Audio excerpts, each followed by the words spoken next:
Number 14. This is a fucking joke. I saw this shit. I said, "Yo, fuck that." You talking through this one? Fuck you.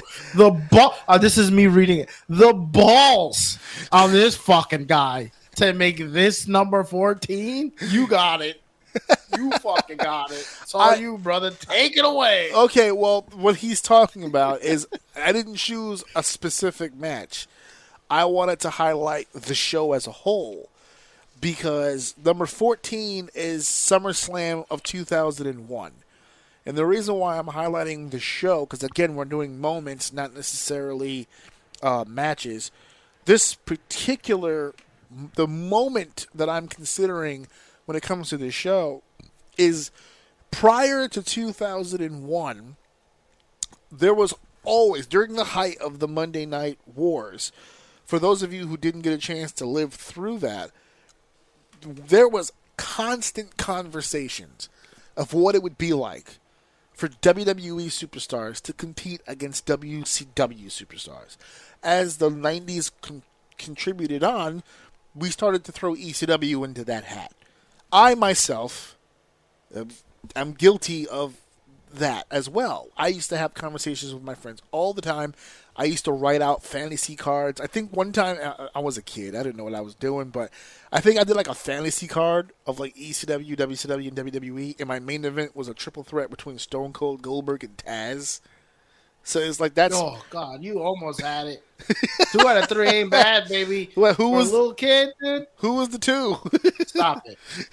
No, I said two good ones, 1 bad one. Who was the bad one? Which one doesn't belong? Goldberg? Oh, my God, I can't believe you. You talking about Taz? You really hate fucking Goldberg. I really did not like Goldberg. No, I did not. If you think Goldberg out of those 3 is the one that don't belong, well, let me tell you something. If you're talking about who was over, like I chose the most over 3 for their company. That's how that went. That's how I got to that match. But if we were talking about match quality, if you remove Goldberg from that match gets insanely better off rip. Just as a match. I respect it. I was just like, yeah. So hey, you're the professional here, dude, not me. Now, well, I wasn't a professional at the time. That was complete 100% Mark booking. I would never do that now. I would find a much better... I did that because, like, for instance, I think all the other matches were also consistent. So it was like the Intercontinental Champion for WWE was also in a match with, like, the TV champion of, like, WCW and, like, the ECW television champion. Like, I just kept it neutral. Like, I just kept everybody where they were. And the names just kept popping out. So, but this card in 2001, this is as close as we were going to get to that. Is why it's on here as a moment, because there was matches on here I never thought I'd see in my entire fucking life. Even though these are also matches that, for the most part, not a lot of people asked for. Because when we did the thought process in our head on WWE versus WCW, we had matches like Steve Austin versus Goldberg, or Shawn Michaels versus Sting, or The Undertaker versus Sting, or however you want to do it. But we didn't have access to those people. WWE had their stars, but we didn't have Nash, we didn't have Hall, we didn't have Sting, we didn't have Goldberg, we didn't have Flair, we didn't have a litany of WCW superstars that would have moved the needle and made this the ultimate dream show, but it was as close as we were going to get. By here at SummerSlam, it wasn't WCW anymore. It was WCW ECW, the Alliance. So, like the opening match, right? The Intercontinental Championship, Edge against Lance Storm. That's a dope match. A match that we would never have gotten up until that point unless the merger. The Dudley Boys were WWE superstars, but they were representing the Alliance because they were former ECW talent. So that was a scratch, right? But X-Pac versus Tajiri, the Cruiserweight Champion versus the Light Heavyweight Champion. That's WCW's Cruiserweight Championship against the WWE Light Heavyweight Championship. Dope. Jericho and Rhino, which is, again, WWE match, but Rhino was an ECW alum. He was part of the Alliance.